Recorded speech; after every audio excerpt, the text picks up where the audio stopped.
It's a constant battle at any airport to stop the flow of illegal drugs into the country, and Auckland Airport is no exception. Kim from Customs has just received some intelligence about an arriving passenger. Yeah, this person is just caught our attention, so we're just going to have a closer look at her and see what she's got on her, so if she's carrying anything or acting suspiciously, nervously. We'll see how it goes. As the passenger was leaving her plane, one of the drug dogs showed some interest in her. We've got the drug dog working today as well, so they'll just scan all the passengers as they come down the escalator. But who is the passenger they're waiting for? Hey, Courtney. Yeah? Hey, can I just get you to come with me, please? Sure.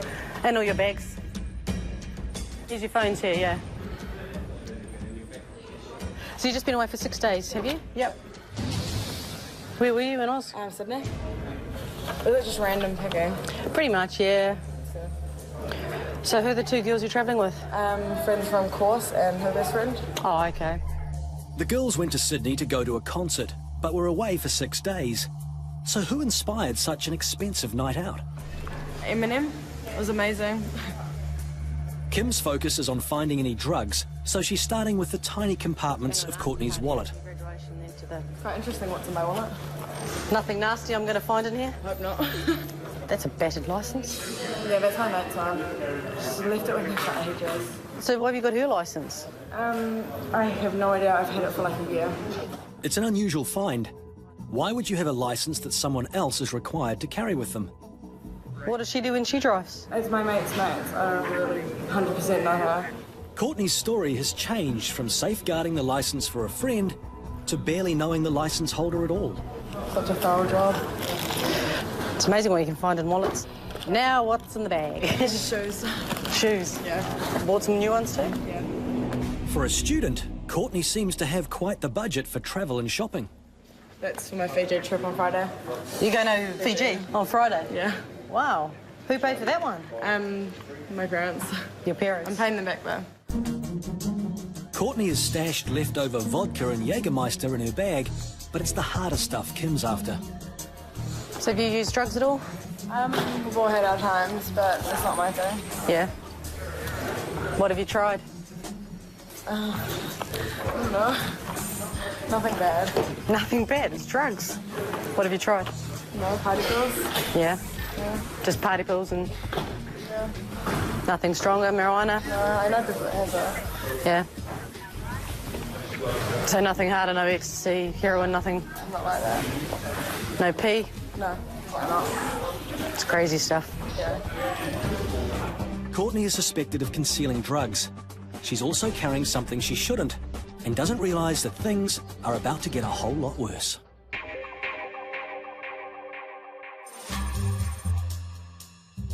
Queenstown. Its picture postcard scenery, pristine ski slopes and expensive real estate make it unique, attracting the super rich jet set clientele as well as ski bunnies and adrenaline junkies. At Queenstown Airport, they're used to dealing with a full range of people drawn to such a special place. And today, a familiar face for both MPI and Customs has just touched down. He's brought risk goods in the past and he kind of plays silly buggers in a sense, so down for full search from Customs and see if he has any risk goods, so see what he's got. As well as designer threads, the man's huge amount of luggage screams high maintenance. This is your arrival card? Yes. And that's your signature? Yes. Thank you. And did you pack all your own luggage? No, I never pack my own luggage. So do you know what is in there then? Can you verify that what is in there, you know what is in there? Yeah, most of the things, of course. Okay, so All my things there. So you haven't packed your own luggage? I never packing since like 10 years. Unlike most travellers, it would seem that this passenger hasn't even packed his bags. But most importantly, why all the milk? Did you pack these boxes, or you just buy them off the counter? My assistant bought it from the shop. All right, so it looks like that's with her. But this all milk, you can open and check, is no problem. The man's obsession with white extends even to milk. But why? I'm not drinking alcohol 16 years, not smoking, not eating meat. So not a lot of remaining items I can eat. So like fruits and milk product that I like very much, enjoying very much.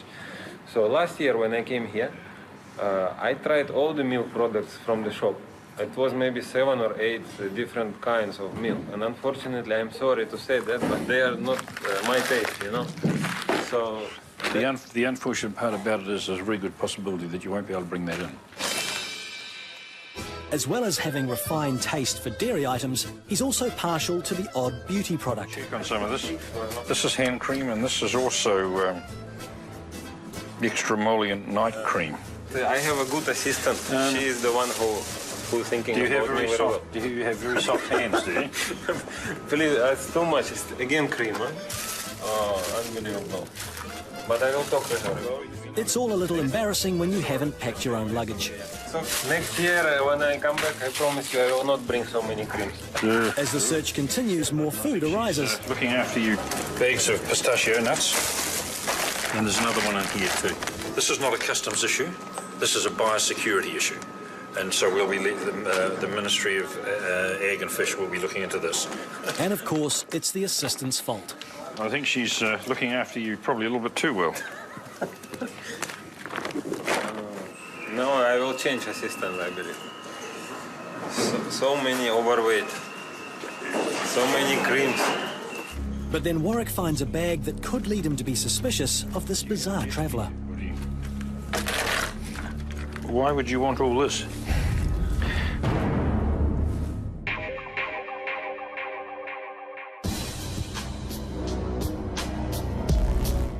Away from the airport, the long arm of customs reaches out to inspect cargo arriving into the country too. This one's coming from the Philippines to an anglicised name, and it has 32 rechargeable lamps. But the 11-kilo weight doesn't seem right for what must be very small light fittings. This is the basic stuff that's been coming in over Christmas. It looks okay. I might chuck it in the X-ray first before I break it open. One of the latest trends for drug gangs trying to get goods into the country is to conceal them in light fittings. They look like there's something inside there that's not supposed to be there.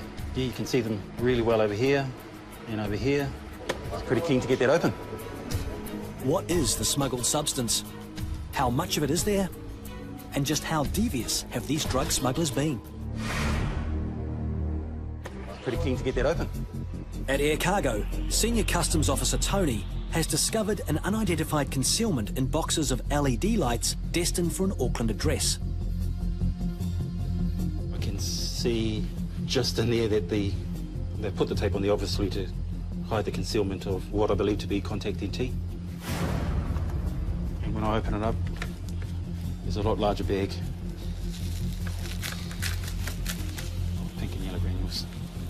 The supply of contact NT is prohibited in New Zealand and is smuggled into illegal labs to be processed as P. This will go out on the streets and hurt a lot of people. So I'm pretty wrapped.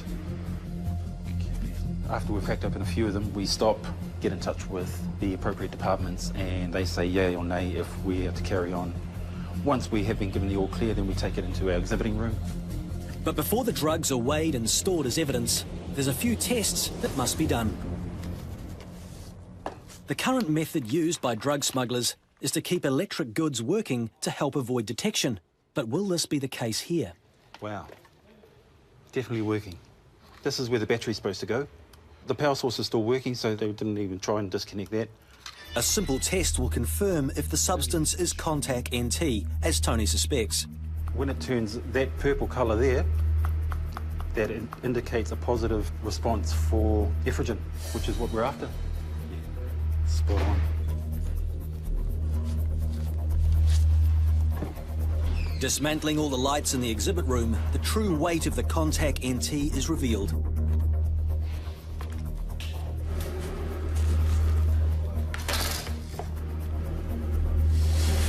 Now I'm just going to take it up to the scales and give it a weigh.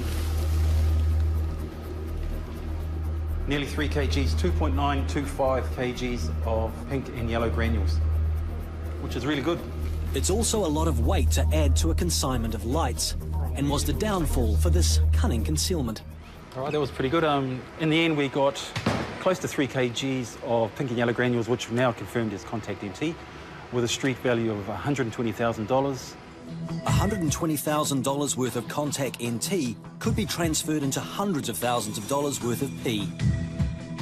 Light fittings might be one of the modes of transport currently, but nothing stays the same for long. This has been coming through lately in the LED lamps.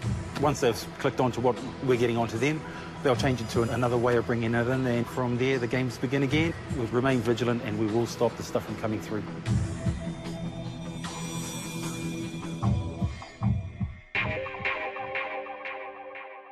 Yeah, I think I should change my system. So many greens. At Queenstown Airport, a passenger known to customs for bringing in prohibited items is being searched, and they have discovered a bag which could raise suspicions. Why would you want all this? It's difficult to answer, you know. Travelling with a load of foreign car keys is ridiculously impractical. This would be no use to you here because you don't... For sure, no use. doesn't Yeah, have- why I'm carrying that, I don't know. It all seems a bit strange that you've got all these. It's a little fishy, but Warwick has a feeling about this traveller. Well, my gut feeling says that this guy is just a bit eccentric. But it's most unusual what he's got in there, especially, I think MAF are going to have a lot of fun with this guy. It's a large amount of luggage for just a 2-month stay, so Warwick gets a much-needed helping hand.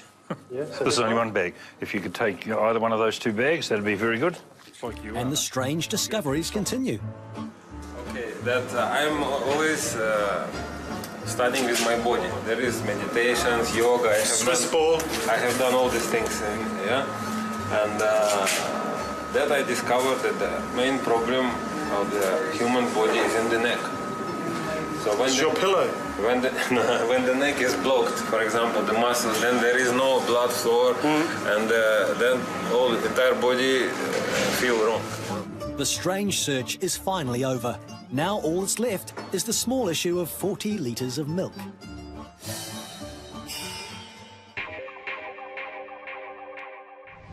At Auckland Airport, customs are dealing with a passenger whom a drug dog showed some interest in. A baggage search is underway. So far, Kim has only found a taste for excessive shopping. And a few others just for good luck, huh? Yeah. But is Courtney's blasé attitude It's kind of funny, but I've got nothing to hide. a little premature? A battered licence belonging to someone else is raising suspicions Courtney is not being totally honest. And she's obviously using it as ID. The woman and her friends say they went to Sydney for an American rap concert. Him and him. But could all that shopping be part of a ploy to conceal drugs? Okay, what I'm going to do, I'm just going to x-ray your bag and your shoes. Does she think I'm a bad person? Because I'm not. Spacious heels could be used to hide pills and other drugs. But in this case, all the shoes and the bags are hiding nothing suspect. Cool. That's all good. So why did Courtney attract the attention of the detector dogs when leaving her plane? I mean, the dog showed a little bit of interest up on their pier. Is there any evidence Courtney's friends could be carrying drugs? Negative. Their bags are clean, and the 2 girls are free to go. But it's a different story for Courtney. I've just been in touch with the police. The licence was reported stolen from a bar about a year ago. So she's now got questions to answer regarding why she has it. The police are on their way, and Courtney is in serious trouble. At Auckland Airport, the police are on their way to interview a young woman who's been found with a stolen licence. What's going on? The driver's licence you're carrying, who did you get it from? This chick that used to live in my school. Was it her licence? No. I got it off of a friend who just left it in my bag and they were using it like As a fake ID? Probably. And you've had it for about a year? Yeah. And have you used it as a fake ID? No? I'm 18. When did you turn 18? I turned 18 on 21st of August. So you didn't use it before that as a false ID? No. What's your friend's name that gave it to you? Oh my god, it was so long ago. It was a year ago. Yeah, it was some chick at my school. Why not? So you don't know her name? I don't use it. It's not that you don't know the person's name that gave it to you? Okay. You can take it. Oh, it'll be getting taken, don't worry about that bit. That's not a problem. It's in the hands of the police now. So will Courtney's story change when the police get here? Or does she realise the game is up? I was like, oh my God, here we go. Gonna be here for ages again. Courtney's bravado is holding up surprisingly well under pressure. To be honest, if you look at that photo in her licence, she would pass off as... She's not even willing to give up the name of who she got it off.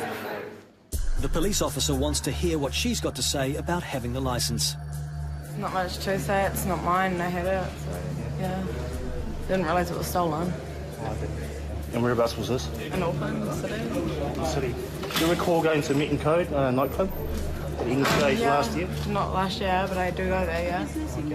You got any friends that go there quite often? Yep. Heaps of friends that go there. Because we have information that this was stolen from the Meet and Code bar. Oh, okay. How many months have you been in possession of this driver's licence?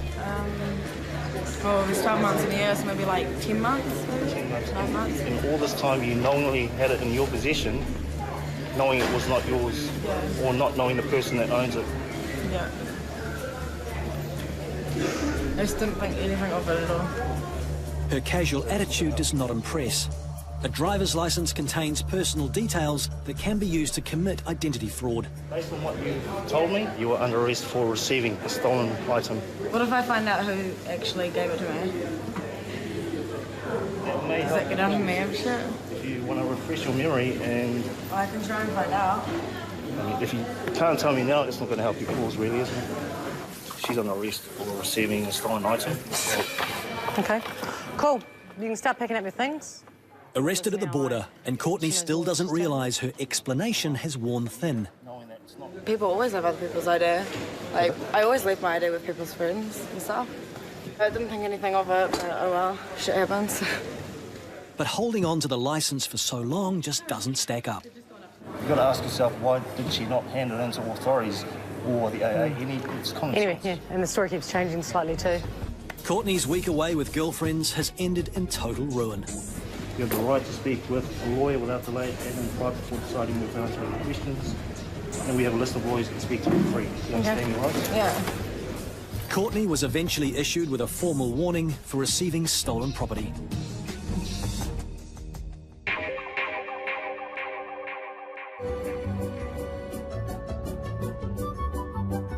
A traveller into Queenstown Airport has arrived with a huge amount of luggage and gallons of milk. His unusual cargo poses a potential biosecurity risk. So you've declared on the food item? Yes. So what are the food items you're declaring in the bags? Is there anything that's been laid out? Yes. Okay, and that one there? The product there is it? This is the milk. The milk is fine. It says product from milk from Australia, but produced in Singapore. No. It's from cows I think imported from Australia into Indonesia. I think yes. Yeah. So it's a product of Indonesia. With nearly 50 litres brought in, only 20 are permitted. But there's an easy solution for the extra milk left behind. Or I can drink those 20 liters, no problem. You can have 20 and the rest will be destroyed. You know, for me, milk is important, like very for a small important. baby. Milk is such an essential travel companion for this man, he can't understand why it could be an issue. Never, it was so complicated to enter any country. So that's why I'm saying. But from the biosecurity standard, New Zealand has very strict biosecurity. Because we're relatively disease and pest free, and we have an industry we're trying to protect, our export industry. That's why we have restrictions and it's clear tighter for control. me. That's clear. I understand. I'm just saying my opinion is that everything in this life should be balanced. But the rules here are also unbelievable. Yeah, but our rules are here to protect that beautiful country. You're saying if we want to keep it beautiful and keep it disease and pest free, that's why we have so many rules. I'm joking, I'm sorry. Yeah. It's a little bit lost in translation. Discussion over. Arrangements are made for the extra milk he can't bring across the border. A Ukrainian guy, he's a good guy. He's got some unusual taste, but that's all right. His milk is the biggest thing we had over there. I'm allowing him to have 20 litres of milk, which equals 20 kilograms under a private consignment. The rest of it we're going to hold here, and we're going to re-ship those items out of New Zealand as soon as possible. He seems happy with that arrangement, and let's go do it. With his precious milk supplies somewhat depleted, the dairy drama is over. For now. Next time when I will visit New Zealand, I will let you know before to